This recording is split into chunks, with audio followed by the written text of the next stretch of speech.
ওহ, বাবু আজকে ঘরটা ঝাঁট দিয়ে মুছে দে না, কটা বাসন আছে ধুয়ে দে। আর শরীরটা আমার খুব খারাপ। দাও 500 টাকা দাও, সব কাজ করে দিচ্ছি আমি। হ্যাঁ ঠিক আছে, দেবো, সন্ধ্যেবেলায় দেবো, এখন নেই। তুই এখন কাজ করতে আমার করে দে তো, আমার শরীরটা খুব অসুস্থ। না না, ওসব হবে না গো। আগের বারেও তুমি বলেছিলে যে সন্ধ্যেবেলায় দিয়ে দেবো, এখনো দিচ্ছ? মানে দিয়েছো আমাকে 500 টাকাটা দাওনি। আগে পয়সা ছাড়ো, তারপর কাজ করবো। ঠিক আছে, কাজ করতে তুই কর, এনে টাকা। হ্যাঁ, এইবার ঠিক আছে, আমি কাজগুলো করে দিচ্ছি।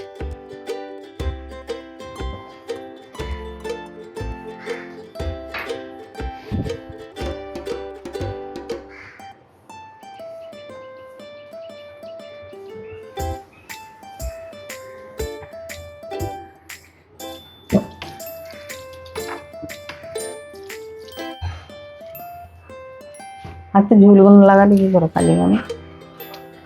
দেখ হাতে দেখ।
মা, সব কাজ আমার রেডি হয়ে গেছে, সব কাজ করে দিচ্ছি। তোমার কি রান্না করলে খুব খিদে পেয়েছে, তাড়াতাড়ি খেতে দেবে, চলো।